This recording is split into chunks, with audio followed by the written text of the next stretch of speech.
Эми түшүнүктүүрөөк болушун оюмду толуктап коеюн. Ошол май айында Кеңешмелде Танаев мамлекеттик комиссиянын курултуун чыгарып атканда 39 адамдын аты аталган. Алар кимдер эле? Алар жергиликтүү бийликтин өкүлдөрү, жергиликтүү күч түзүмдүн кызматкерлери, ортоңку извинодогу мамлекеттик кызматкерлер болчу. Бирок негизги аксы окуясын уюштурган, негизги аксы окуясында ок атууга буйрук берген, негизги аксы окуясында кан төгүүнү жетектеген жогорку бийликтеги, жогорку эшелондогу адамдардын аттары аталган эмес. Кимдер алар? Аталган эмес аттары. Аталбай калган. Ушул болжолду айта аласыздарбы? Мисалы бул ошол убактан ушул убакка чейин көмүскөдө калып келатат. Болгону биз жана айтып кеткендей, Абибулла Абдыкапаровдун ошол кездеги 2002-жылы Кыргызстандын башкы прокуратурасынын орун басары болуп турган адамдын кийин 2007-жылы берген интервьюсуна таянып гана айта алабыз. Бул окуянын башында ошол кездеги президент Аскар Акаев өзү турган. Себеби жана хронологиялык өзүнүн эмесинде айтып кетпедиби? Аскар Акаев Кыргызстанда болгон 16-17 мартта деп. Демек, Аскар Акаев өзү көзөмөлдөп, Аскар Акаев өзү башкарып турган.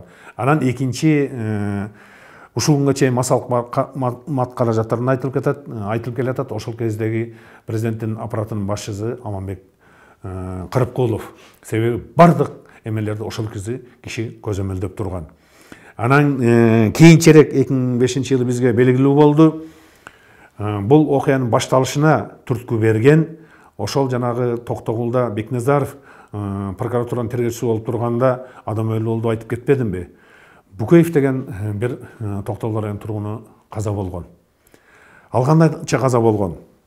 2002-жылы Ички иштер министрлигинин академиясынын 2-курсунун студенти Жапаралы Камчыбеков өзүнүн айылына түшүргө баратканда, ал кезде азыркыдай транспорттук агымдар болгон эмес. Конуп түнөп, баягы орусча айтканда пересетка кылып, Токтогулга жетип, Токтогулдан Каракөлгө, ал жерден Ташкомурга жетип, анан Ош тарапка кетишчү. Ошондой болуп Токтогулга барган, үйүнө кетип атып, анан түндө калып калган. Түндө бир мас адамга жолугуп калган. Ал мас адам мага биринчи арак алып бер деп сураган, экинчи акча бер деген, анан үчүнчүсүндө тамеки, папирос сурап, анан бычак көтөрүп буга кол салган. Кол салганда курсант өзүн өзү коргоо максатында каршылык көрсөткөндө Букеевдин колуна бычак санына сайылып калган. Көрсө Букеев мурда соттолгон адам. Анан ошол мезгилде Токтогул район ички иштер бөлүмүндө кандайдыр бир иш боюнча күбө катары же шектүү катары өтүп аткан иши бар экен. Ал коркуп медициналык жардамга кайрылбай койгон, ооруканага барбай койгон. Кан агуунун негизинде ошол киши каза болуп калган.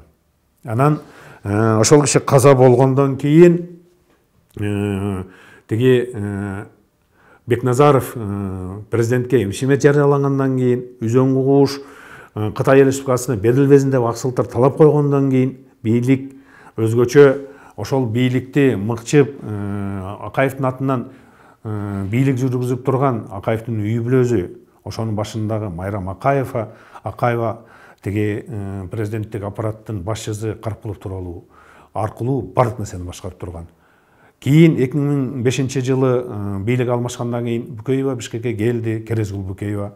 Ошол кезде мени Майрам Акаева чакыртып деп өзү айткан. Резиденцияга алып барып, сен менин жакын эле туугандарым, сиңдим болот турбайсыңбы? Мен өзүм колум менен сага пилмени бышырып берейинчи деп пилмени бышырып дасторкон жайган. Анан тамак ичип, өйдө төмөн сөздөрдү айтканда менен суранган дейт.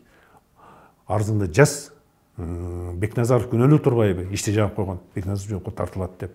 Анан мен ойлонуп туруп, жоопко тартылыш керек. Кандай болгон күндө бир тууганымда деп турган арыз жазып бергем.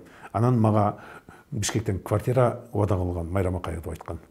Бул келип өзү жазып берип тергөө органдарына 2005-жылы бийлик алмашкандай.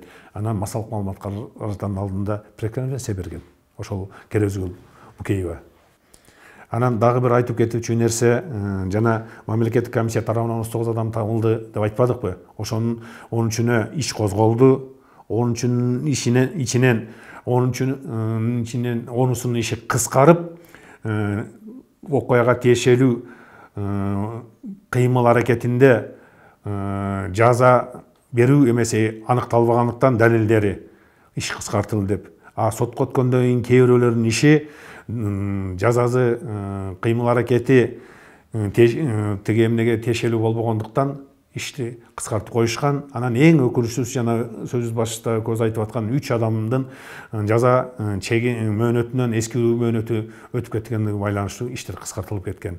Болгону 2011-жылы Кыргыз Республикасынын башкы прокуратурасы тарабынан сунуш киргизилип, жогорку сот жаңачылган жагдай бар деп ишти кайра тергөөгө жөнөткөндө Азимбек Бекназаровдун жана жанагы милиция академиясынын 2-курс студенти Жапаралы Камчыбековдун кармалышынын мыйзамдуулугу тууралуу гана кылмыш иши козголуп, ал 16 жылга чейин сот процесстери жүргүзүлгөн. 16-жылы бардыгы акталышып, эскерүүмөдөн өтүп кеткенден баштап кылмыш иштери кыскарып, бир гана адам, генерал Болот Жанызаков, ошол учурунда СМБны башкарып турган, СМБнын башчысы болгон Болот Жанызаков гана күнөөлүү деп табылып, бирок эскерүүмөдөн өтүп кеткенине байланыштуу иш кыскартылган.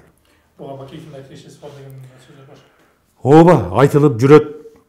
Тайфун операциясына, Буран операциясына кол коюлган, өкмөт башчысы болуп турганда Бакиев кол койгон деп. Бирок ошону тергөө органдары далилдеп алып чыгыш керек эле. Кыскасы бүгүнкү күндө Аксы окуясына саясий гана баа берилип, тарыхый баа дагы, илимий баа дагы, эң негизгиси юридикалык укукта баа берилбей калды.